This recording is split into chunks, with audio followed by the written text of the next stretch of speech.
கதிரெல்லாம் ஒத்தாப்பில் வந்துட்டு பாருங்கள். இது வந்து சிஆர் 1009 நெல் ரகம்.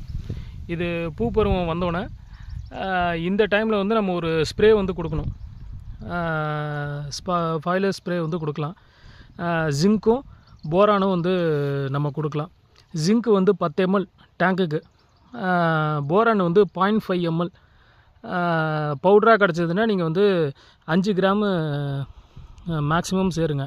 அதுக்கு மேலே சேர்த்தா நமக்கு வந்து ஈல்டு ரெடியூஸ் ஆகும்.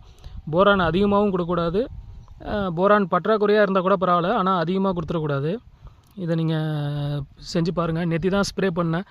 என்னால் வயலில் இறங்கி அடிக்க முடியல, ஏன்னா ஆள் உயரத்தில் இருக்குது கதிர் எல்லாமே. அதனால் வயலில் இறங்கி ஸ்ப்ரே பண்ண முடியாது. அதனால் வரப்பு சுற்றிரும் அடிச்சுட்டு வந்துட்டேன். ஓரளவுக்கு கவர் பண்ணிட்டேன். ஒரு வயலும் 1 ஏக்கர் இருக்கிறதுனால ஓரளவுக்கு தான் என்னால் கவர் பண்ண முடிஞ்சுது. சின்ன வயலாக இருந்ததுன்னா நம்ம ஃபுல்லாகவே ஸ்ப்ரே பண்ணிடலாம். நான் வந்து பெட்ரோல் ஸ்ப்ரேயர் வச்சுருந்தேன்.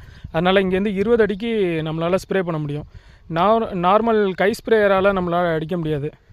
அதனால் முடிஞ்ச வரைக்கும் ஒரு பெட்ரோல் ஸ்ப்ரேயர் வாங்கி வச்சுங்க.